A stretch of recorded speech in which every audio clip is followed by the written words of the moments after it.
Hello everyone, welcome to my channel GS with Isha. आज हम complete करेंगे दिल्ली सल्तनत को। तो लास्ट मैंने आपको ये सारा कंप्लीट करवा दिया था। इस्लाम इन्वेजन हमने कंप्लीट कर लिया था, जिसमें हमने अरब इन्वेडर्स और तुर्किश इन्वेडर्स को कंप्लीट किया था।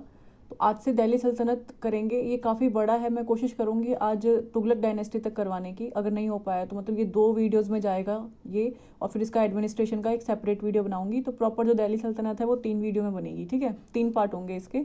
आज स्टार्ट कर देते हैं हम दिल्ली सल्तनत से, जिसका टाइम पीरियड था 1206 से लेके 1526 एडी तक। दिल्ली सल्तनत was a 320 years along Islamic empire. मतलब 320 साल का ये टाइम पीरियड इन्होंने रूल किया था दिल्ली सल्तनत में। And empire based in Delhi that ruled over large part of South Asia. तो साउथ एशिया का पार्ट है ये। और following the Ghurid dynasty invasion of the subcontinent, the Delhi सल्तनत was ruled by 5 dynasty in the succession. तो दिल्ली सल्तनत में जो है कंटिन्यूस 5 डायनेस्टीज आती हैं।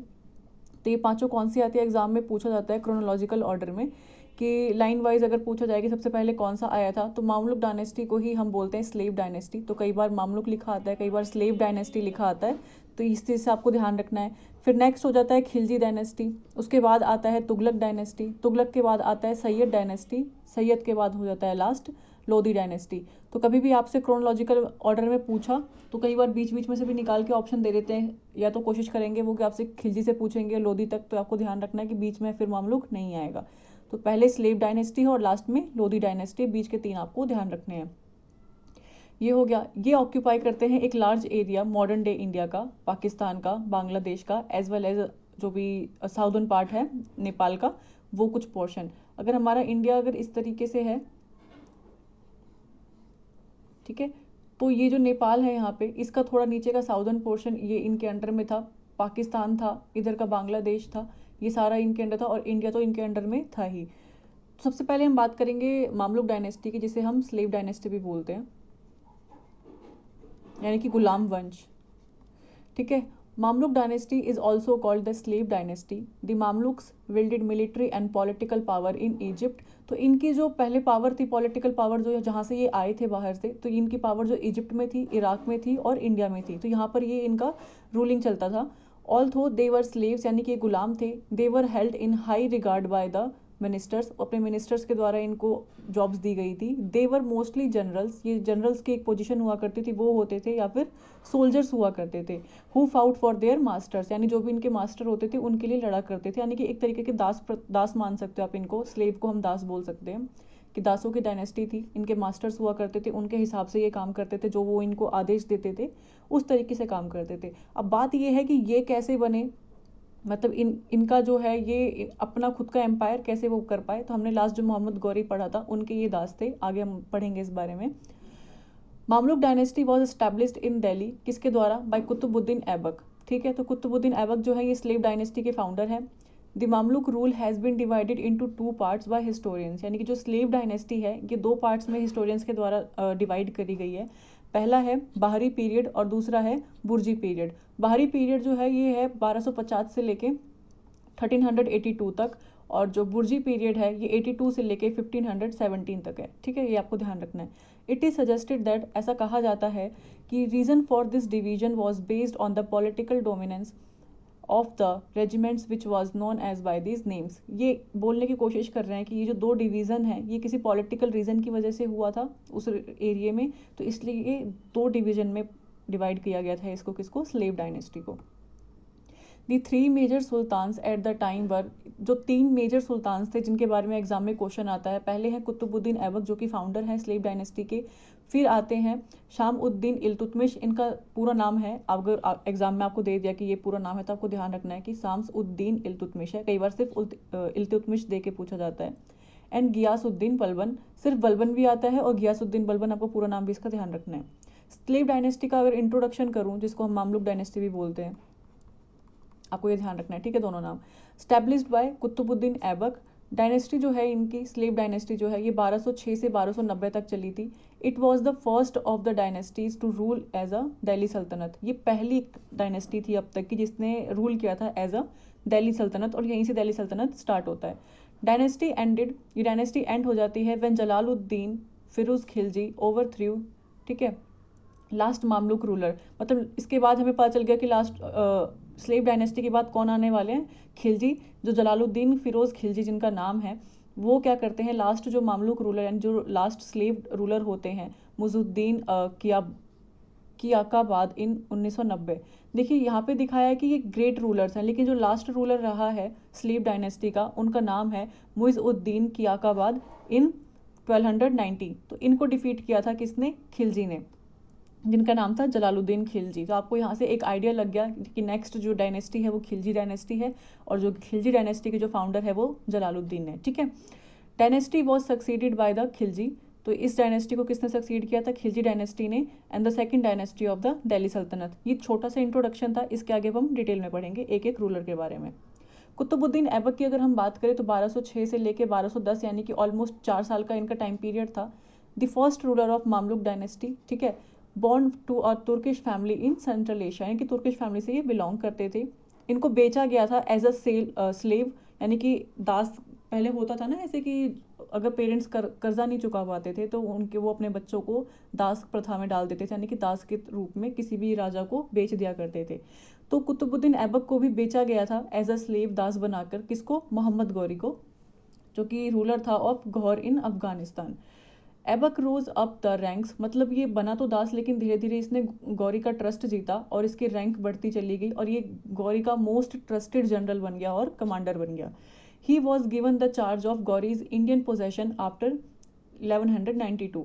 जब बैटल ऑफ तेराइन हुआ था 1991 में, तो गौरी को पृथ्वीराज चौहान ने डिफीट कर दिया था। लेकिन जब दोबारा सेकंड बैटल ऑफ तेराइन हुआ जिसमें 1192 में, उसमें मोहम्मद गौरी जीत गए थे। लेकिन उसके बाद हम सबको पता है कि दोनों ही पृथ्वीराज चौहान और गौरी के बीच में एक वो हुआ था लास्ट में, जब ये अपनी सभा में बुला के पृथ्वीराज चौहान की इंसल्ट करते हैं, तो वहाँ पे इनको मार दिया जाता है।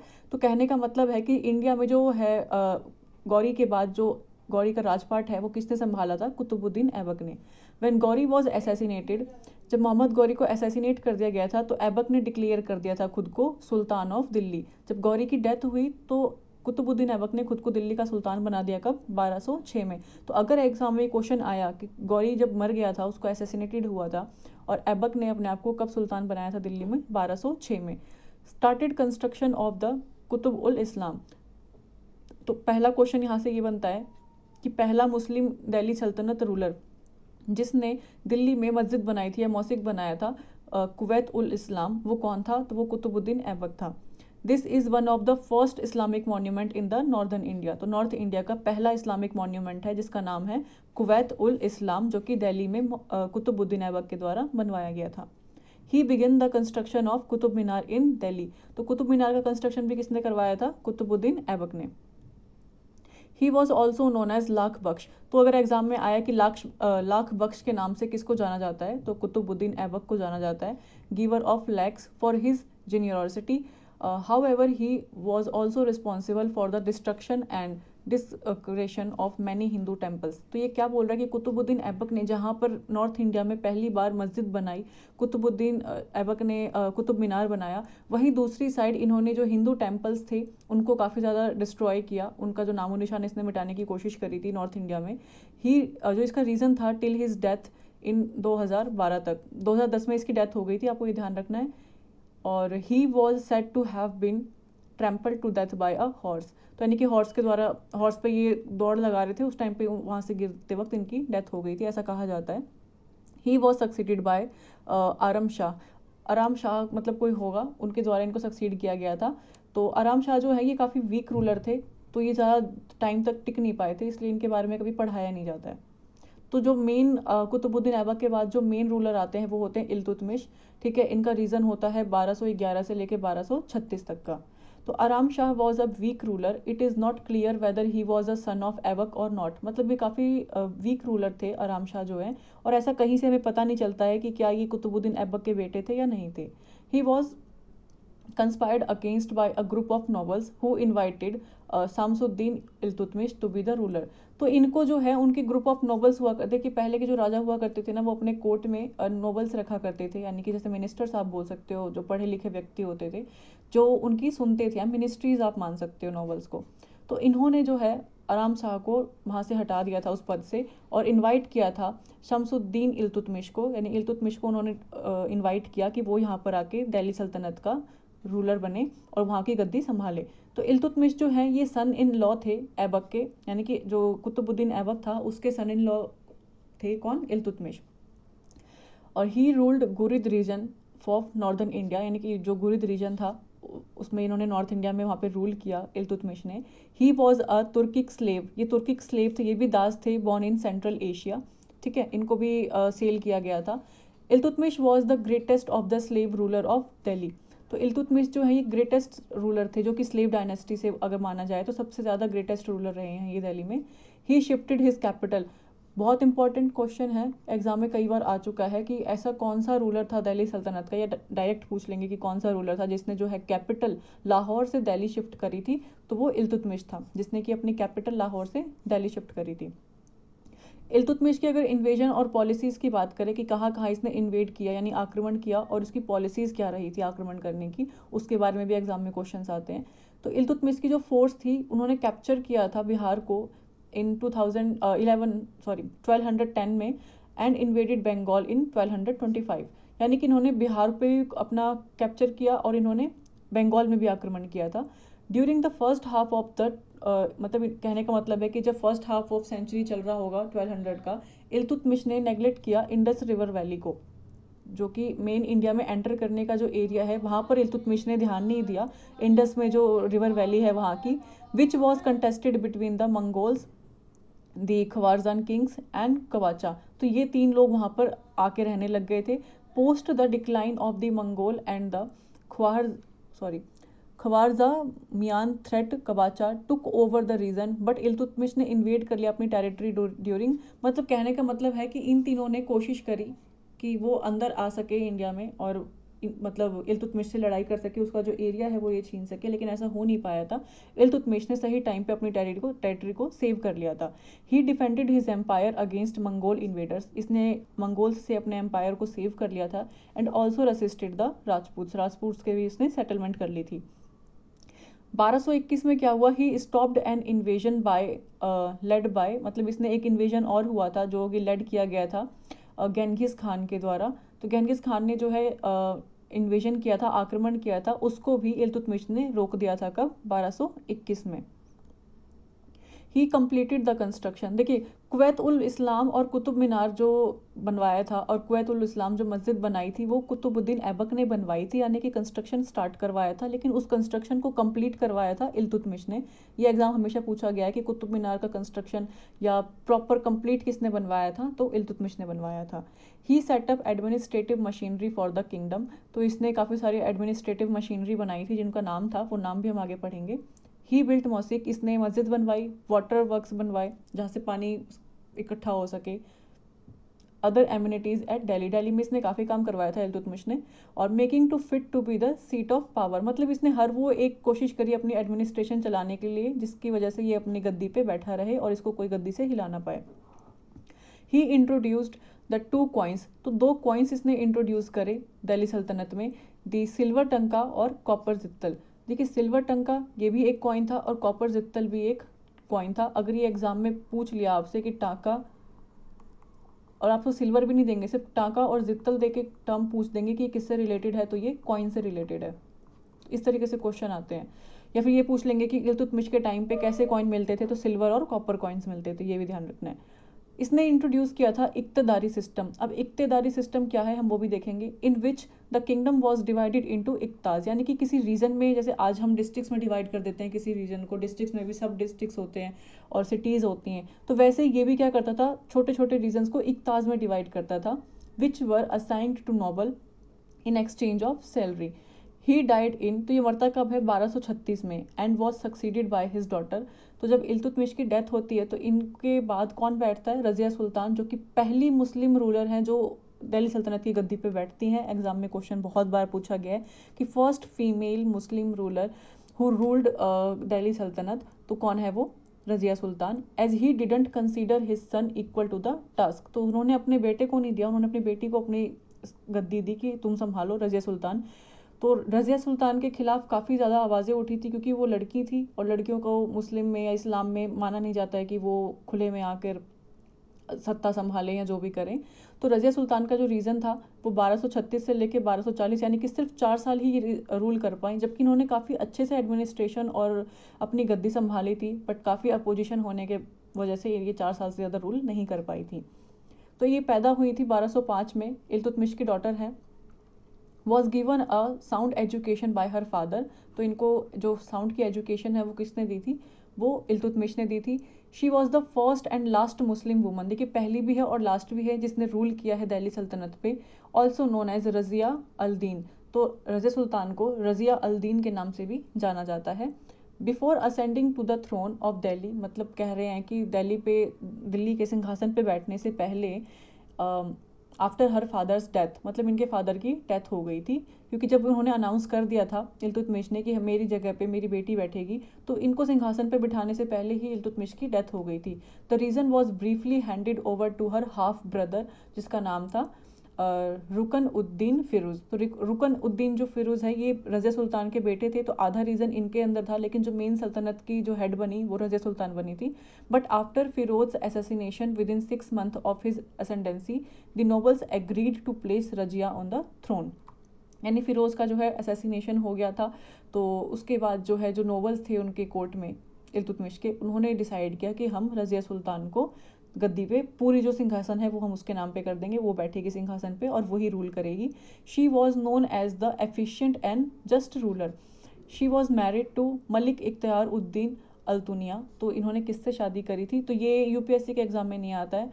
हाँ, ये स्टेट पीएससी के एग्जाम में पूछ सकते हैं आपसे कि रज़िया सुल्तान ने किससे शादी करी थी, तो मलिक इख्तियार उद्दीन अल्तुनिया, जो कि गवर्नर थे किसके, भटिंडा के। तो किससे इन्होंने शादी करी थी, दिल्ली सल्तनत की ये रूलर थी, इन्होंने गवर्नर थे जो भटिंडा के मलिक इख्तियार उद्दीन अल्तुनिया, उससे शादी करी थी। She was reportedly killed by her brothers force, तो इनके जो ब्रदर की सेना थी उन्होंने इनको मार दिया, क्योंकि कोई भी नहीं चाह रहा था कि एक औरत उन पे शासन करे, तो ये चीज़ उस इस्लाम में उस टाइम पे नहीं सपोर्ट किया जाता था। हर brother Muizuddin Bahram Shah succeeded her, तो क्या हुआ, जो इनके भाई थे मुइजुद्दीन, इन्होंने इनको सक्सीड कर लिया इनके मरने के बाद। जो नसीरुद्दीन थे कि नेक्स्ट रूलर बने, जिनका टाइम पीरियड था 1246 से लेके 66 तक। After the death of Razia, Chahalgani 40 noble से, मतलब इसको बोलते हैं चालघनी, जिसको हम 40 नॉवल या चालीसा हम बोल सकते हैं। 40 नॉवल्स थे, यानी 40 इनके कोर्ट में जो है काफ़ी पोइट्स वगैरह सब थे, बिकेम पावरफुल, तो इनको यहाँ पे ज़्यादा इंपॉर्टेंस दी गई। तो अगर आपसे पूछा गया कि चालीसा किसके टाइम पे थे, तो नसीरुद्दीन आप बोल सकते हो, जिनको 40 नॉवल के नाम से जाना जाता है।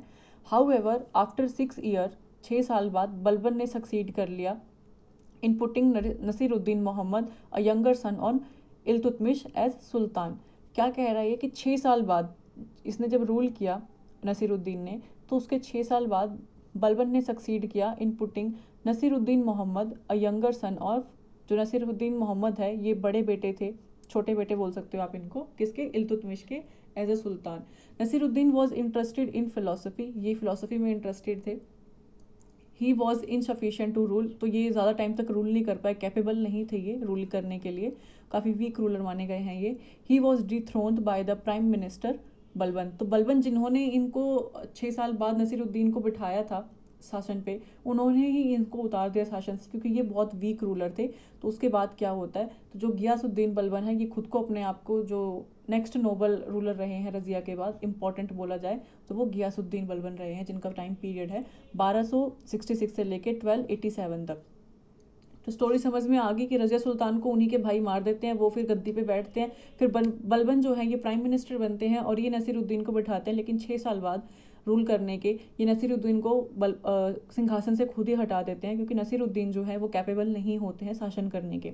उसके बाद जो है गियासुद्दीन बलबन खुद ही सत्ता में बैठ जाते हैं, जो दिल्ली सल्तनत की गद्दी पे ये खुद को बिठा लेते हैं। तो ये नाइल कौन से नंबर के सुल्तान होते हैं, 9th नंबर के सुल्तान होते हैं मामलुक डायनेस्टी के, यानी कि स्लेव डायनेस्टी के। ही वॉज द वजीर, वजीर आपको पता है क्या होता है, prime minister. He was the wazir of the grandson of Iltutmish Nasiruddin Mohammad, तो उनके ये प्राइम मिनिस्टर थे, कौन, Balban. Born of Turkish origin, इन सबका जो ओरिजिन है वो तुर्किश था। His original name was Bahauddin, इनका जो ओरिजिनल नेम था। अगर क्वेश्चन में पूछा कि बहाउद्दीन जो है ये नाम किसका है, तो ये गियासुद्दीन बलबन का नाम है। He was purchased as a slave by Iltutmish, तो इनको इल्तुतमिश ने एज अ स्लेव खरीदा था, जो कि खुद क्या कहते हैं स्लेव थे। तो बलबन को ना बोला गया है, इसलिए मतलब दासों का दास बोला गया है इनको, बलबन को, गयासुद्दीन बलबन को, क्योंकि इल्तुतमिश खुद ही एक दास थे, ठीक है। और इनको फिर किस दास की तरह किसने खरीदा, बलबन को इल्तुतमिश ने खरीदा। तो दासों का दास किसको बोला गया है, बलबन को बोला गया है। ही रोज अप द रैंक्स क्विकली, तो ऐसे ही बलबन ने भी अपना जो है ओहदा बनाया, इसकी नज़र में अच्छे बने और ये उनके प्राइम मिनिस्टर यानी कि वजीर बन गए। He carried out successfully military campaign as an officer. After Nasir's death, जब नसीर की डेथ हुई तो Balban declare himself the sultan as the former didn't have any male heirs. कहने का मतलब है कि अब इनका जो है हेरिडिटरी के हिसाब से देखें तो किसी का कोई बेटा या बेटी नहीं बचे थे, तो बलबन ने नसीरुद्दीन के डेथ के बाद खुद को सिंहासन पर बिठा दिया। और he carried military and civil reforms in administration, तो सिंहासन पर बैठते ही इन्होंने मिलिट्री और सिविल रिफॉर्म्स किए, which earned him to the position of the greatest sultan ruler after Iltutmish on Alauddin Khilji. इनके बाद जो ग्रेटेस्ट सल्तनत का रूलर कोई बना है तो वो बने हैं Ghiyasuddin Balban. Balban was a strict ruler, ये काफ़ी स्ट्रिक्ट रूलर थे, and his court was the symbol of austerity and strict obedience to the emperor. कहने का मतलब है कि बहुत ही स्ट्रिक्ट थे, इनके कोर्ट में कुछ भी ऐसी चीज़ें नहीं होती थी जो इनके खिलाफ हो, काफ़ी स्ट्रिक्टनेस थी इनके कोर्ट में, और हर चीज़ को ये अपने हिसाब से एक रूल की तरफ से चलाते थे, रूल बना के अपने से एडमिनिस्ट्रेशन को इन्होंने चलाया है। He even demanded that people prostrate before the king, इन्होंने ये तक डिमांड करी कि जो लोग इनके सामने आएंगे वो इनके आगे सर झुकाएंगे, ठीक है। He laid out severe punishment to the slightest of offense by the courtier, तो इन्होंने काफ़ी ज़्यादा पनिशमेंट्स दी, मतलब कि अगर जो इनके कोर्ट में जो लोग हुआ करते थे, अगर वो थोड़ा भी इनसे ऊंची आवाज़ में बात करें, इनके खिलाफ बोलें, तो ये उनको काफ़ी ज़्यादा हार्ड पनिशमेंट दिया करते थे। इनका मानना ये था कि अब मैं तुम्हारा भगवान हूँ, तुम जब भी आओगे मेरे चरण छुओगे, मेरे आगे सर झुकाओगे और मेरे खिलाफ कुछ नहीं बोलोगे मेरे कोर्ट में। He had a spy system, इनका एक स्पाई सिस्टम भी था कि बाहर कहीं कोई इनके खिलाफ कुछ रणनीति बना रहा है तो उसके लिए भी ये काफ़ी वो करते थे। To keep his noble in check, अपने नॉवल्स को चेक करने के लिए कि कहीं ये नॉवल्स, क्योंकि ये खुद भी किसी के पार्ट थे, यानी कि इल्तुतमिश के अंडर काम किया इन्होंने, तो इनको ये भी डर था कि जिस तरीके से मैंने गद्दी संभाल ली है, कल को कोई मेरे खिलाफ प्लानिंग करके इनको हटा के खुद गद्दी पे ना बैठ जाए, तो इस चीज़ के लिए इन्होंने एक स्पाई सिस्टम बनाया था। He introduced the Persian festival of Nowruz in India, तो नवरोज़ नाम का एक पर्शियन फेस्टिवल है जो इंडिया में इंट्रोड्यूस किया था, तो वो गियासुद्दीन बलबन ने किया था। ये बहुत इंपॉर्टेंट क्वेश्चन है, नवरोज़ अगर आपसे पूछ ले तो ये एक फेस्टिवल है जो कि पर्शियन फेस्टिवल है। Punjab saw large scale conversion during his rule, तो काफ़ी कन्वर्जन मिला पंजाब में इनके रूल के टाइम पे। आफ्टर हिज डेथ, जब इनकी डेथ हुई, इनके जो ग्रैंडसन थे Qaiqabad succeed him at the Delhi throne, तो जो क्विकुबाद है died at a stroke in, मतलब इनको एक स्ट्रोक आया उससे ये मर गए 1290 में, and was succeeded by his 3 year old son, मतलब 3 साल के बेटे ने इनको सक्सीड कर लिया जिनका नाम था शमसुद्दीन कयूमार्स। तो कयूमार जो है was murdered by Jalaluddin Firoz Khilji. तो अब आगे खिलजी डायनेस्टी, तो कयूमार को किसने मारा, जलालुद्दीन ने, फिरोज खिलजी ने, दस एंडिंग द मामलुक डायनेस्टी। यहाँ पर तो फिर आपको पता चल गया लास्ट रूलर कौन रहे हैं, शमसुद्दीन कयूमार, जिनको जलालुद्दीन फिरोज खिलजी ने मारा। और मामलुक डायनेस्टी यानी कि जो स्लीव डायनेस्टी है इसका यहाँ पे एंड होता है और रिप्लेस होती है किससे, खिलजी डायनेस्टी से। तो नेक्स्ट आपको चल गया पता कि आने वाला है खिलजी डायनेस्टी। ये मैंने लाइन वाइज लगा दिया है स्लेव डायनेस्टी का, सबसे पहले कुतुबुद्दीन ऐबक, फिर आराम शाह, इल्तुतमिश, रुकुद्दीन फिरोज़, रजिया अल दीन यानी कि रजिया सुल्तान, फिर मुइजुद्दीन बहरम, अलाउद्दीन मसूद, नसीरुद्दीन मोहम्मद, गियासुद्दीन बलबद, और लास्ट में आते हैं कुइकाबाद। तो आपको इनके नाम ध्यान रखने हैं। फर्स्ट और लास्ट तो आपको याद होना चाहिए कि फाउंडर कौन है और लास्ट कौन है, और लास्ट को किसने हराया, तो इनको हराया किसने, खिलजी डायनेस्टी के जलालुद्दीन फिरोज़ खिलजी ने। मामलुक डायनेस्टी अभी खत्म नहीं हुआ, थोड़ा बहुत इसके बारे में और देखते हैं।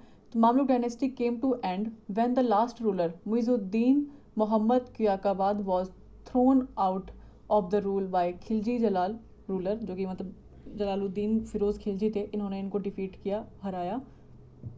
Refer to the video, sorry ये तो कुछ नहीं है। अब हम देखें बात नेक्स्ट, तो रीजंस क्या थे इनके डिक्लाइन के, मामलुक यानी कि स्लेव डायनेस्टी के। ये तो हमेशा क्वेश्चन आता है कि कोई भी डायनेस्टी का नाम लेके कि इनके डिक्लाइन का क्या रीज़न था। जैसे एंशियंट इंडिया में कई बार क्वेश्चन आता है कि गुप्ता एम्पायर का या मौर्यन एम्पायर का डिक्लाइन का रीज़न क्या था, तो आपको ये जो टर्म्स हैं ये पता होने चाहिए कि क्यों, किस चीज़ में ये वीक थे जो इनका डिक्लाइन हुआ, ठीक है। तो कुछ रीजंस है, मेन रीजंस है।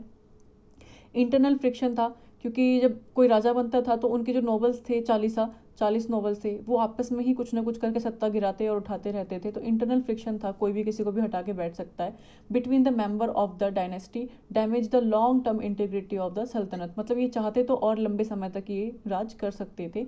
Many of the rulers were weak, काफ़ी रूलर्स जो है इनके वीक निकले थे to handle the kingdom for a long time. Improper administration था काफ़ी रूलर्स का, मैनेजमेंट जो था उनका, led to the disruption of the government.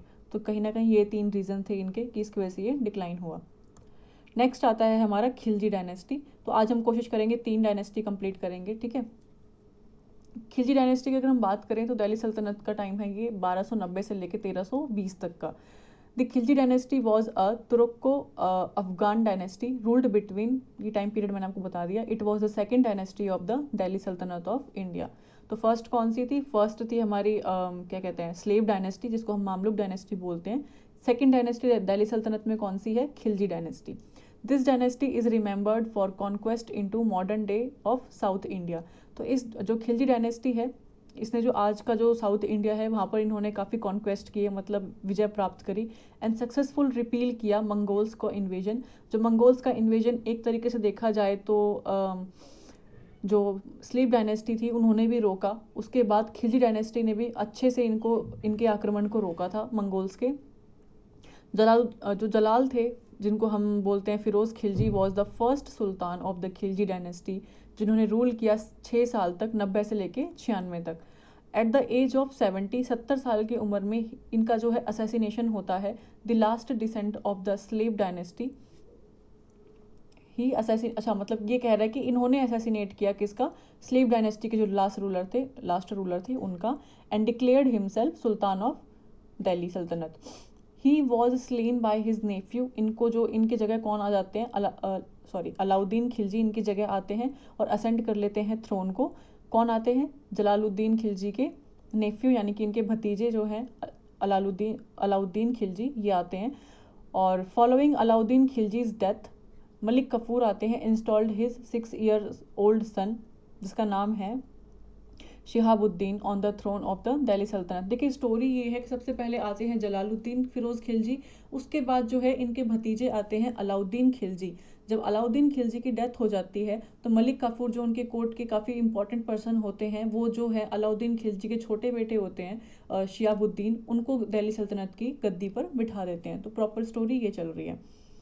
अब अगर हम बात करें थोड़ा खिलजी डायनेस्टी के बारे में, तो ये एरिया आपको प्रॉपर तरीके से दिख रहा होगा, कोई कहीं ना कहीं पाकिस्तान का पूरा एरिया है, नॉर्थ जो इंडिया है वो पूरा है, और कहाँ तक है ये? बंगाल के एरिया तक पूरा कवर कर रहा है। तो कहीं ना कहीं कहने का मतलब है कि साउथ इंडिया में इन्होंने काफ़ी आक्रमण किए थे, और इन्होंने यहाँ पे अपना जो है एक्सपेंड किया था, किसने? खिलजी डायनेस्टी ने। लेटर ऑन जो मलिक कफूर हैं was also slain by the novels. तो फिर जो मलिक कफूर जो कि इंपॉर्टेंट व्यक्ति थे इनके कोर्ट में, तो Mubarak Shah another son of Alauddin. तो पहले बेटे कौन थे इनके? पहले बेटे थे सिहाबुद्दीन, फिर दूसरे बेटे कौन थे अलाउद्दीन के? मुबारक शाह। तो was the acting regent over his younger brother, he toppled the young prince and took the kingdom for himself. तो इन्होंने अपने ही भाई को साइड करके और खुद गद्दी पे बैठ गए थे। कौन? मुबारक शाह। आफ्टर हिम, इनके बाद Nasiruddin Khusrau Shah came and he ended the Khilji dynasty. तो अब हमने देखा कौन कौन से रूलर्स आए, अब लाइन वाइज हम सारे रूलर्स के बारे में पढ़ेंगे डिटेल में। तो 1290 से लेके 1296 तक जो है जलालुद्दीन फिरोज खिलजी जो है इनका शासन था। He was the founder of Khilji dynasty, ये सबको पता चल गया होगा। He was also called as clemency Jalaluddin. तो जलालुद्दीन खिलजी को, यानी कि जलालुद्दीन फिरोज खिलजी को और क्या बोला गया है? तो इनको क्लेमेंसी जलालुद्दीन बोला गया है, एज ही फॉलोड पीस, क्योंकि इन्होंने पीस को फॉलो किया, and wanted to rule without violence, बिना वायलेंस किए, पीस से मतलब पीसफुली ये अपना जो है रूलिंग पीरियड अपना बिताना चाहते थे। इन्होंने ऐसा किया भी था। जलालुद्दीन खिलजी वॉज अ तुर्क ऑफ खिलजी ट्राइब, यानी कि ट्राइबल्स थे ये। ट्राइब कौन सा था इनका? खिलजी ट्राइब था, और जो कि तुर्क से थे। अब तक देखा स्लेव डायनेस्टी का भी जो ओरिजिन है वो तुर्क से ही था, और जलालुद्दीन का भी जो मेन ओरिजिन है वो तुर्क से ही है। And his forefathers were the inhabitants of Turkistan, मतलब जो इनके पूर्वज थे, फोर फादर्स बोलते हैं हम जिन्हें, वो जो है वो तुर्किस्तान के थे। तो इसलिए इनका कहीं ना कहीं ओरिजिन जो है, खिलजी ट्राइब जो है ये तुर्क से रिलेटेड था। Member of his family settled down in India, तो इनकी फैमिली के जो मेंबर्स हैं वो इंडिया में सेटल्ड हुए काफ़ी लंबे समय तक। And they served in the region of Iltutmish and Balban. हम सब ने देखा कि जो जलालुद्दीन फिरोज़ खिलजी है ये किसके रीजन में थे, ये इल्तुतमिश और बलबन के टाइम पीरियड पे इन्होंने अपना सर्विंग की है, सर्व किया है एज अ उनके अंडर, यानी कि स्लेव्स के अंदर। और जलालुद्दीन वॉज अपॉइंटेड, इन्होंने अपॉइंट किया। तो ये क्या बोल रहे हैं, जलालुद्दीन वॉज अपॉइंटेड सर ए जनंदर जंदर due to his ability and capability. तो इनको अपॉइंट किया गया एज अ सर ए जंदर, किसको, जलालुद्दीन को, क्योंकि ये कैपेबल थे और इनकी एबिलिटी भी काफ़ी ज़्यादा थी। ही फाउट मैनी बैटल्स, तो इन्होंने काफ़ी बैटल्स लड़े मंगोल्स के खिलाफ। और being pleased Qiyaqubuddin invited him to Delhi after the assassination of Nizamuddin and appointed him as a Mamlik। तो किसने क्या किया, इन्होंने काफ़ी सारे बैटल्स लड़े थे। अब हमें पता है कि ये इल्तुतमिश और बलबन के अंडर इन्होंने सर्व किया है, किसने, जलालुद्दीन फिरोज़ खिलजी ने। तो जलालुद्दीन ने मंगोल्स को हराया था काफ़ी बैटल्स में, इसलिए इनको किसने, क्याकुबाद जो रूलर थे उन्होंने इनवाइट किया था दिल्ली में आफ्टर असैसिनेशन करने के बाद, किसका, निज़ामुद्दीन का। और अपॉइंट किया था इनको एज अ अर्ज ए मामलिक। तो किसने अर्ज ए मामलिक करके अपॉइंट किया था जलालुद्दीन फिरोज़ खिलजी को, तो कियाकाबाद ने किया था, ठीक है। तो ये आपको अच्छे से ध्यान रखना है। नेक्स्ट हम इनके बारे में देखें, जो टाइटल था of Shaista Khan was also bestowed upon him at this occasion. तो इनको एक और टाइटल मिला शाहिस्ता खान, किस लिए मिला था, क्योंकि इन्होंने मंगोल्स से जो है बैटल करी थी और मंगोल्स को हराया था, इसलिए जो है इनको शाहिस्ता खान का टाइटल मिला था। सून हिज इन्फ्लुएंस एनहेंस्ड, मतलब जो इनका तरीका था पीसफुली अपने राज्य को बढ़ाना, तो इनका जो एक ओहदा था वो बढ़ने लगा आर्मी में एंड एडमिनिस्ट्रेशन में। He organized all the Khilji nobles, इन्होंने सारे नॉवेल्स को ऑर्गेनाइज किया, officers soldiers under his leadership, सबको अपनी तरफ से अपने हिसाब से चलाने की इन्होंने कोशिश करी बिना वॉयलेंस के। He also got the corporation and cooperation and support of Turkish novel and officers, मतलब जो नॉवेल्स थे खिलजी के ऑफिसर्स थे और जो सोल्जर्स थे वो इनकी काफ़ी इज्जत करते थे, इनके हिसाब से चलते थे, इनकी लीडरशिप काफ़ी अच्छी मानी जाती है और काफ़ी सपोर्ट करते थे किसको, जो इनको काफ़ी सपोर्ट और कॉपरेशन भी मिला है नॉवेल्स और ऑफिसर्स से। Thus the power of the Khilji went to on increase, इनके साथ क्या हुआ, इनकी जो पावर है वो इंक्रीज हुई after killing the sultan Qaiqabad Jalaluddin become the, sorry यहाँ पे कैपिटल ये आएगा कॉमा, तो मारने के बाद किसको, क्याकुबाद को, जलालुद्दीन जो है become the regent of infant Kayumars for some day. Later on Kayumars was also put to death and Jalaluddin occupied the throne himself. पूरी स्टोरी आपको समझ में आ गई होगी। अब डोमेस्टिक पॉलिसीज़ की अगर हम बात करें, इनकी जो राज्य को चलाने की जो रणनीति थी वो कैसी थी जलालुद्दीन फिरोज़ खिलजी की, तो ही सप्रेस्ड मलिक छाजूज रिवॉल्ट एट कारा, तो कारा में इनके अगेंस्ट जो रिवॉल्ट शुरू हुआ था वो इन्होंने सप्रेस किया, दबाया। ही अपॉइंटेड अलाउद्दीन खिलजी, अपने ही उसको, एज द गवर्नर ऑफ कारा। जब कारा से रिवॉल्ट स्टार्ट हुआ तो इन्होंने उसको दबाया, किसने, जलालुद्दीन खिलजी ने, और अपॉइंट किया कारा का गवर्नर किसको, अलाउद्दीन खिलजी को। तो Alauddin was his son in law, किसके सन इन लॉ थे, या फिर ऑल्सो नेफ्यू भी बोल सकते हैं, किसके, जलालुद्दीन खिलजी को, ठीक है। मंगोल इन्वेजन हुआ था इनके टाइम पे 1192 एडी में, तो जलालुद्दीन डिफीट करते हैं मंगोल्स को। और एंड ऑफ जलालुद्दीन कैसे होता है कि Jalaluddin was treacherously murdered by Alauddin Khilji, जो कि खुद के इनके सन इन लॉ बोल सकते हैं या नेफ्यू बोल सकते हैं, भतीजे बोल सकते हैं। तो इन्होंने जो है इनकी जलालुद्दीन की डेथ, मतलब पूरी प्लानिंग करके इनको मारा इन्होंने। जलालुद्दीन की जो पॉलिसी थी पीस की was not liked by many person, तो ये काफ़ी लोगों को पसंद नहीं आ रही थी, तो इसलिए, क्योंकि अलाउद्दीन खिलजी जो है ये कहीं से भी पीस में बिलीव नहीं करते थे, तो इन्होंने कहीं ना कहीं पूरी नीति बना के इनको इन्होंने मारा था और खुद दिल्ली सल्तनत की गद्दी पर बैठ गए थे। अलाउद्दीन खिलजी की हम बात करें तो इनका टाइम पीरियड है 1296 से लेके 1316 तक। इनका जो रियल नेम है वो है अलाउद्दीन खिलजी वॉज अली गुरसप। तो अलाउद्दीन खिलजी का जो रियल नेम है वो अली गुरसप है। तो कई बार एग्जाम में खिलजी, अलाउद्दीन खिलजी नाम ना देकर इनके बारे में अली गुरसप करके बातें की जाती हैं, तो आपको लगता है कि ये नाम तो हमने पहली बार सुना है, तो ये नाम आपको ध्यान रखना है कि अली गुरसप जो है ये नाम था किसका, अलाउद्दीन खिलजी का। He set on the throne on Delhi Sultanat, कब बैठे थे ये 96 में, और after killing his uncle Jalaluddin Firoz Khilji, उनको मारने के बाद। Alauddin Khilji was known as the most powerful ruler of Delhi Sultanat, इनको मोस्ट पावरफुल रूलर माना गया है, despite the fact that Alauddin was illiterate, ये पढ़े लिखे नहीं थे, he was not able soldier, अच्छे सोल्जर भी नहीं थे, he excelled on commanding the army, तो आर्मी को कमांड करने में ये काफ़ी अच्छे थे, ना तो ये अच्छे सोल्जर थे ना ही ये पढ़े लिखे थे, लेकिन उन्होंने फिर भी अपनी आर्मी को काफ़ी अच्छे से कमांड करके चले थे, और इसलिए कहीं ना कहीं बोला जाता है कि इलिटरेट थे, पढ़े लिखे नहीं थे, लेकिन फिर भी सबसे अच्छे तरीके से अपने शासन को अलाउद्दीन खिलजी ने चलाया था। He expanded the territory of Delhi Sultanat, और इन्होंने ही जो है साउथ में जो है इंडिया का जो ये साउथ पोर्शन है यहाँ पर अपना जो टेरिटरी है इसको एक्सपेंड किया था। और during his time the empire expanded from Indus to Bengal, इनके टाइम पे जो एम्पायर है ये इंडस से लेके बंगाल तक एक्सपेंड हुआ था। And from Himalayas to Vindhyas, तो हिमालय से लेके विंध्यास तक जो है इनका एरिया काफ़ी ज़्यादा एक्सपेंड हुआ था। He defeated the ruler Raja Ramchandra and force him to flee to hills, तो जो रूलर थे राजा रामचंद्र इनको इन्होंने हराया और इनको फोर्स किया कि ये अब पहाड़ों की तरफ चले जाएं। अलाउद्दीन खिलजी का नॉर्थ इन्वेजन और साउथ इन्वेजन हम डिटेल में पढ़ेंगे क्योंकि काफ़ी इंपॉर्टेंट है एग्जाम के पर्सपेक्टिव से। तो अलाउद्दीन खिलजी के जो जनरल थे उनका नाम था उलग खान। उलुग खान एंड नुसरत खान कॉन्कॉर्ड करते हैं गुजरात को, जो कि नॉर्थ इंडिया का पार्ट है, और ही कैप्चर्ड, ये खुद कैप्चर करते हैं रणथंबोर और किल करते हैं हामिर देव जो कि रणथंबोर के रूलर होते हैं। तो इनके जो जनरल होते हैं उलुग खान और नुसरत खान वो गुजरात पे अपनी विजय प्राप्त करते हैं और ये रणथंबोर में अपनी विजय प्राप्त करते हैं, तो कहीं ना कहीं वो पूरा एरिया ही अपने अंदर ले लेते हैं वेस्ट साइड का। He also captured Malwa, Chittor, Dhar, mandu, Ujjain, Marwar, Chanderi और जल्लौर। अगर आपसे एग्जाम में पूछा गया कि इन सब एरियो पे किसने अपनी विजय प्राप्त करी थी, किसने कैप्चर किया था, तो अलाउद्दीन खिलजी ने किया था। लेकिन अगर गुजरात की बात आए तो आपको ये ध्यान रखना है कि इनके जनरल्स हुआ करते थे जो इनके अंडर रहते थे, वो थे, उनका नाम था उल्लुग खान और नुसरत खान, जिन्होंने गुजरात में कॉन्कर्ड किया था।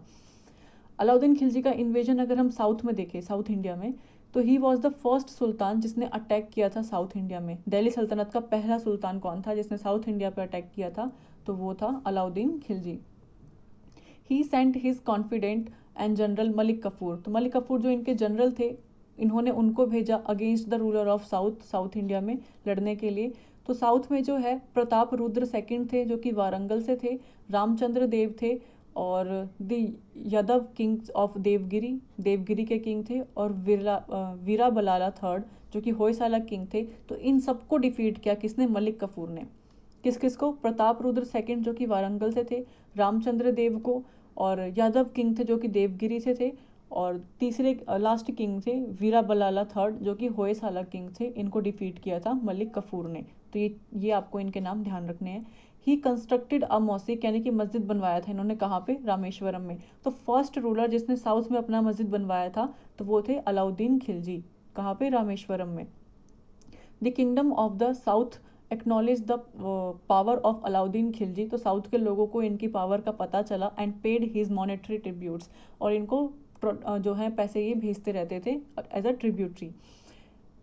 In 1296 he became the first Muslim invader to penetrate the Vindhyan mountain।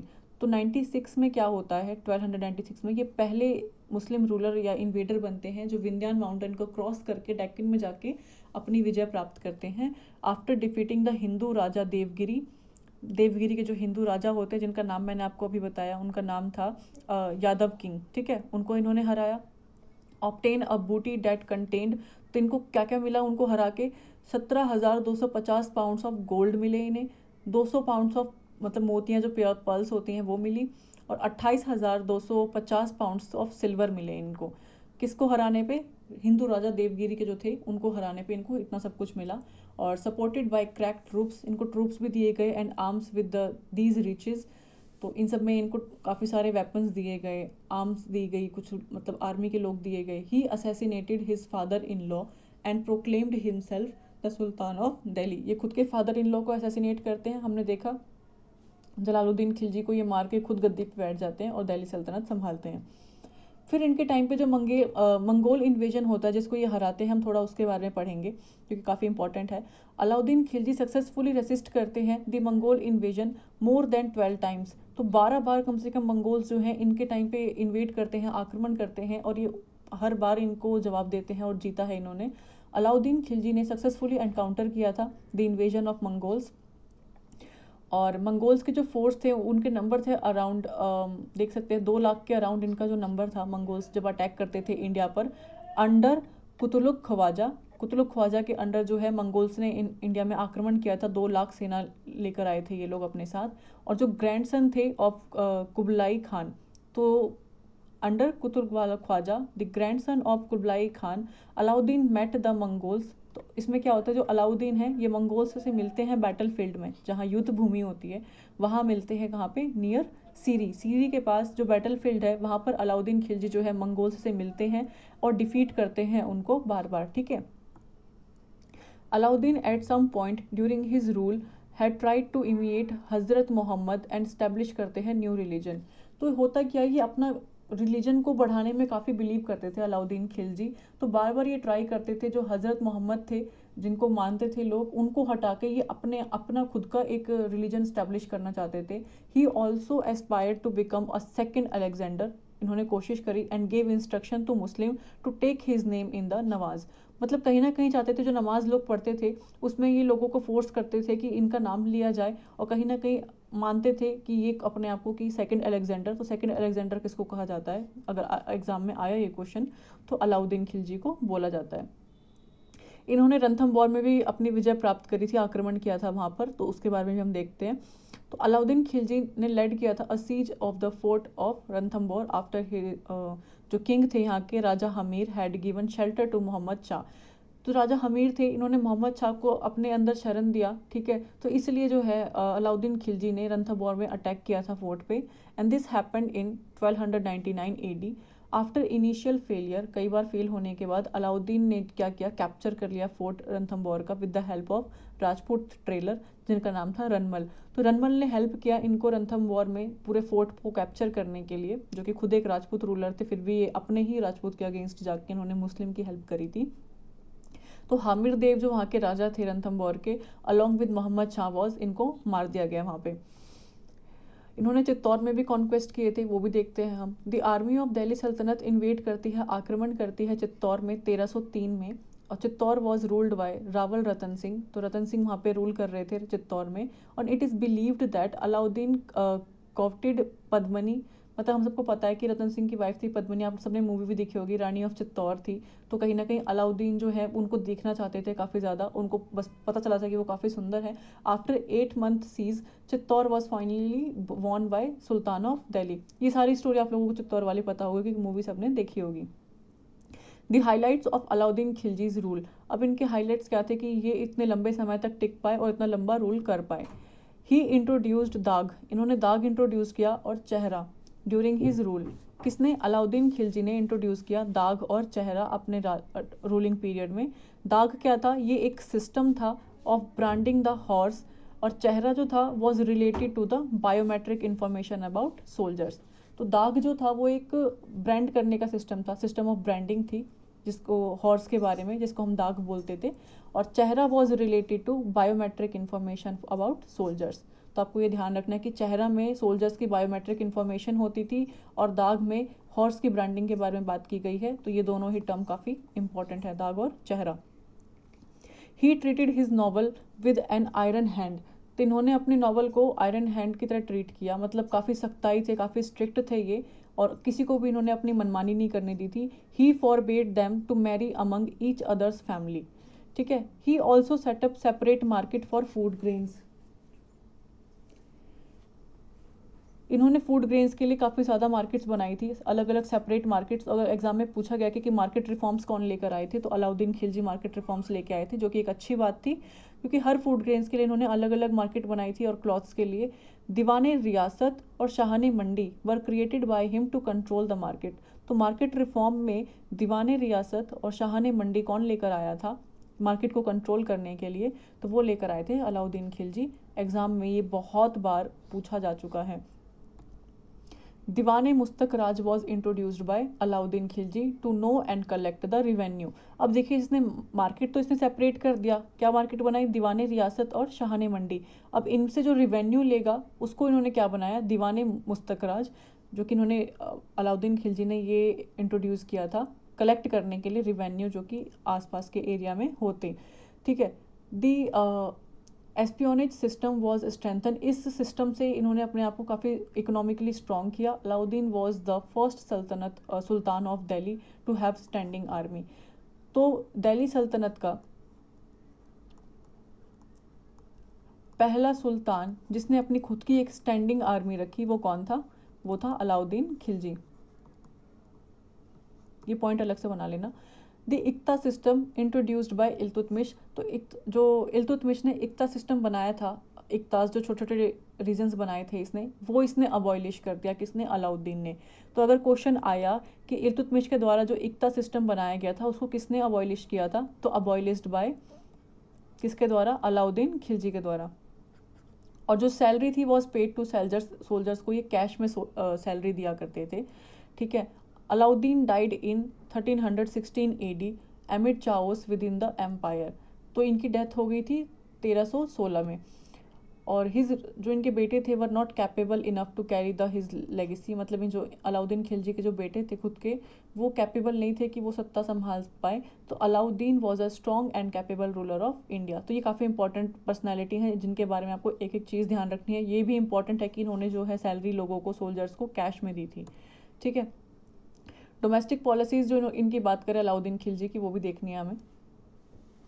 Alauddin followed the divine right theory of kingship, ये किंगशिप में बिलीव करते थे, यानी स्ट्रिक्टनेस में, कि एक ही रूल के हिसाब से सबको चलना पड़ेगा। इन्होंने इंट्रोड्यूस किया था 4 ऑर्डिनेंस टू प्रिवेंट करने के लिए रिपीटेड रिवॉल्ट्स, ठीक है। इन्होंने इम्पाउंड किए pious grants and free grants of land, काफ़ी को कि इन्होंने फ्री भी लैंड्स ग्रांट करी थी। ही रीस्ट्रक्चर्ड द स्पाई सिस्टम को इन्होंने वापस से रीस्ट्रक्चर किया। इन्होंने सोशल पार्टीज़ और जो वाइन हुआ करती थी, शराब वगैरह, ये इन्होंने बैन कर दी थी। वेरी फेमस क्वेश्चन है ये, बहुत ज़्यादा इंपॉर्टेंट है क्योंकि एग्ज़ाम में आया है कि ऐसा कौन सा सल्तनत रूलर था, सुल्तान कौन था जिसने सोशल पार्टीज़ और जो शराब थी वो बैन कर दी थी, तो वो अलाउद्दीन खिलजी थे। इन्होंने इंट्रोड्यूस किया था अ परमानेंट स्टैंडिंग आर्मी, जो मैं बता चुकी हूँ इंपॉर्टेंट है। He started the system of branding horse's, ठीक है, जिसमें मैंने अभी नाम बताया था जिसका नाम था दाग और चेहरा। तो ये आपको ध्यान रखना है कि सोल्जर्स के उसके बारे में हमें पता चलना चाहिए, क्योंकि चेहरे में क्या होता था, descriptive rosters of individual soldier to inhibit corruption, की कोई करप्शन तो नहीं ले रहा, ये सारी चीज़ें उन सब में हम देखते थे। He fixed the price of necessary commodities which were below the normal market rates, तो इन्होंने कुछ कमोडिटीज़ यानी कुछ सामानों की प्राइस फिक्स करे जो कि नेसेसरी हैं, which were below the normal market rates, जो कि नॉर्मल जो मार्केट के रेट्स होते हैं गरीबों के लिए एक तरीके से इन्होंने किया था, उससे कम में इन्होंने कुछ रेट फिक्स करे कि इतना तो देना ही पड़ेगा, बाकी जो लोग पे कर सकते थे उनके लिए वो नॉर्मल मार्केट के जो रेट्स थे वो थे ही स्ट्रिक्टली प्रोहिबिटेड ब्लैक मार्केटिंग, यानी ब्लैक मार्केटिंग के ये बहुत खिलाफ थे, स्ट्रिक्टली बहुत इन्होंने रूल बनाए थे इसके लिए। Revenue was collected in cash, और कैश में ही सैलरी देते थे, एंड नॉट इन काइंड, ठीक है। इसीलिए ये मार्केट रिफॉर्म भी लेकर आए थे ताकि जो भी पैसा आ रहा है जा रहा है उसके लिए एक अलग से अकाउंट बन सके, और फिर वो जो पैसा आ रहा है उसी को वो एज अ कैश सैलरी देने में यूज़ करते थे। He follow discriminatory policies towards the Hindus, हमने पता है देखा है हमने कि इन्होंने काफ़ी हिंदू टेम्पल्स डिस्ट्रॉय करे थे, तो हिंदूज़ के ये काफ़ी खिलाफ थे, एंड इम्पोज किया था इन्होंने jizya tax, a grazing tax and a house tax on Hindu community. देखिए कितने सारे टैक्स लगाए इन्होंने, हाउस टैक्स लगाया, ग्रेजिंग टैक्स लगाया हिंदू कम्युनिटी के ऊपर, और जजिया तो बहुत फेमस है ही। मार्केटिंग सिस्टम की बात करें तो officers called Diwan-i Riyasat were appointed in the office called Shahana-i Mandi. Shahana-i Mandi office का नाम था जिसको चलाने के लिए दीवाने रियासत नाम का एक जो इन्होंने ऑफिसर अपॉइंट किया था टू स्टैंडर्डाइज करने के लिए मार्केट को। तो शाहने मंडी जो है ये क्या है, ऑफिस है, और दीवाने रियासत जो है ये एक ऑफिसर का नाम, मतलब इन्होंने दे रखा था कि दीवाने रियासत अपॉइंट करेंगे in the office is called Shahana-i Mandi. फिर merchants should have to register themselves in the office, तो जो मर्चेंट्स थे उनको अपने आप को ऑफिस में यानी कि शाहने मंडी में रजिस्टर करना पड़ेगा कोई भी गुड्स बेचने के लिए, ठीक है, फिक्स रेट पे। तो अगर आप मर्चेंट्स जो हैं वो कुछ भी बेच रहे हैं तो वो उनको जो रिकॉर्ड है वो रजिस्टर में लिखना पड़ेगा ऑफिस में, जो कि ऑफिस का नाम था शाहने मंडी। तो ये सब किसके टाइम पे हुआ था? अलाउद्दीन खिलजी के टाइम पे। अलाउद्दीन खिलजी के एस्टिमेट की अगर हम बात करें, he was the first to bring standing army system, और ही कंस्ट्रक्टेड अलाई दरवाज़ा। मोस्ट इंपॉर्टेंट क्वेश्चन है कि अलाई दरवाज़ा किसने बनवाया था? अलाउद्दीन खिलजी ने। और द पैलेस ऑफ 1000 पिलर्स, ये भी अलाउद्दीन खिलजी ने बनवाया था। और फोर्ट ऑफ सीरी, तो फोर्ट जो सीरी में जो फोर्ट है, जो किला है, वो भी अलाउद्दीन खिलजी ने बनवाया था। इनके सक्सेसर की बात करते हैं, तो सक्सेसर आफ्टर अलाउद्दीन खिलजी तो कुतुबुद्दीन मुबारक शाह इनके बाद आए थे। फिर उसके बाद आए थे नसरुद्दीन खुशरव शाह। तो इनके जो सक्सेसर्स थे वो काफ़ी ज़्यादा वीक और कमज़ोर थे, तो इसलिए एम्पायर ज़्यादा आगे चल नहीं पाया था। खिलजी डायनेस्टी का फॉल होने का क्या मतलब कारण है कि ये डिक्लाइन क्यों हुआ? हमेशा मैंने सबका डिक्लाइन बताया, इसका भी बता रही हूँ। During the Khilji sultan reign, जो मंगोल्स ने इन्वेड किया था दिल्ली में रेगुलर बेसिस में, हमने देखा कि हमने 16-17 बार इन्होंने काफ़ी बार इन्होंने अटैक किया, तो उसकी वजह से क्या होता है, काफ़ी खर्च होता था वॉर में। वो सारा पैसा जो ये कमाते थे, अगर इकनॉमी इनकी स्ट्रांग थी तो वो कहीं ना कहीं स्टैंडिंग आर्मी में इनका खर्च चला जाता था वो सारा, और इन हैंड वो कैश में सैलरी देते थे ताकि आर्मी जो है इनकी बनी रहे बड़ी। और it undermined the empire and jeopardize the country's security. The Mongols were mostly raiders, तो ये रेडर्स हुआ करते थे, रेड करने के लिए आते थे इंडिया में। और by invading and plundering the country on a regular basis, मतलब बार बार इंडिया में आके अटैक करना, इंडिया से जितना जो भी इनको चीज़ें मिलती थी, पैसा सोना सब ये ले जाते थे अपने साथ में, बार बार अटैक करके इन्होंने काफ़ी वीक कर दिया था फाइनेंशियली गवर्नमेंट को। तो ये जो मेन जो इनका डिक्लाइन का कारण यही था। इनकी पॉलिसीज़ क्या थी? तो खिलजी जो मोनार्क्स थे, लगातार मोनार्क्स तो हम आपको देखा है कि जो भी एक किंग बनता है उसके बाद जो है उसके बेटे, उसके ही फैमिली मेम्बर्स किंग बनते हैं, तो इसलिए हम उसको मोनार्क बोलते हैं। Particularly Alauddin Khilji altered expenditure method solely to build his territory, तो ये अपने खजाने को भरने के लिए इतने ज़्यादा इन्होंने मेथड्स बनाए थे अलग अलग। Fulfil his obligation and stock pile for his expansionist war, मतलब जितना भी एक्सपेंशन इन्होंने साउथ में किया था वो सारा पैसा वहाँ भी खर्च होता था। मंगोल्स के इन्वेडर्स में वहाँ भी अटैक करने पे पैसे जाते थे इनके। ही सिंपली इंक्रीज्ड एग्रीकल्चर टैक्स, इन्होंने इंक्रीज़ किया था 20% से 50% तक। तो ये बहुत इंपॉर्टेंट है, ध्यान रखना है कि 20% से 50% तक इन्होंने जो है अपना एग्रीकल्चर टैक्स इंक्रीज़ किया था। Payable in the form of grain, तो पे कैसे करते थे कि आप ग्रेन के फॉर्म में पे कर दीजिए, या फिर रूरल प्रोड्यूस और कैश, जो भी आप प्रोड्यूस कर रहे हो, जो भी आप अपना खेती कर रहे हो उस हिसाब में आप पे कर दो जो टैक्स है एग्रीकल्चर का, या फिर आप कैश दे के पे कर दो। एंड ही एलिमिनेटेड इंस्टॉलमेंट्स, इन्होंने जो इंस्टॉलमेंट का था कि आप आज इतने दे देना, अगले महीने इतने, वो चीज़ उन्होंने कैंसिल ही कर दी थी, एक बार में ही ये सब कुछ सारा टैक्स लिया करते थे। अलाउद्दीन खिलजी इम्पोज करते थे 4 डिफरेंट टाइप्स ऑफ टैक्स। यहाँ पे मैं 3 स्टार बना दूंगी क्योंकि काफ़ी इंपॉर्टेंट है कि 4 टैक्स जो है इन्होंने रिलीज़ किए थे, किसके लिए? ऑन नॉन मुस्लिम्स पे, मुस्लिम्स पे नहीं, इन द सल्तनत। तो पहला टैक्स था जजिया टैक्स, जो कि एक पोल टैक्स था। फिर था खराज, जो कि एक लैंड टैक्स था। फिर था कारी, जो कि एक हाउस टैक्स था। और चारी, जो कि एक फील्ड ड्यूटी थी। तो ये 4 तरीके के टैक्स। अब एग्जाम में यहाँ पे आपको जजिया लिख दिया जाएगा, खराज लिख दिया जाएगा, और कारी टैक्स लिख दिया जाएगा, और यहाँ पे चारी। अब आपसे क्या करेंगे, यहाँ पर लिख देंगे कि फील्ड की ड्यूटी थी, तो आपको फिर मैच करना पड़ेगा। ये जो है हमारा लैंड का टैक्स था, ये हमारा हो गया पोल टैक्स, और ये हो गया फिर हमारी हाउस टैक्स। फिर आ जाएगा मैच द फॉलोइंग में कि कौन सा किसके आगे आएगा। तो आपको ध्यान रखना है कि जो जजिया में है वो हमारा आता है पोल टैक्स, तो ये यहाँ पे आ जाएगा। इस तरीके से एग्जाम में क्वेश्चन बन के आता है। एंड ऑफ डायनेस्टी हम देखते हैं क्या है। अलाउद्दीन खिलजी मर जाते हैं 1316 एडी में। सक्सेसर्स जो होते हैं अलाउद्दीन खिलजी के वो बहुत वीक होते हैं। इवेंचुअली इन 1320 एडी जो गवर्नर होते हैं पंजाब के, Ghazi Malik, led a group of nobles, तो ये एक ग्रुप ऑफ नॉवल्स का ग्रुप लेते हैं और कॉन्कर करते हैं, दिल्ली पे अटैक करते हैं और कैप्चर कर लेते हैं थ्रोन को। कौन करता है? गवर्नर होते हैं पंजाब के गाजी मलिक।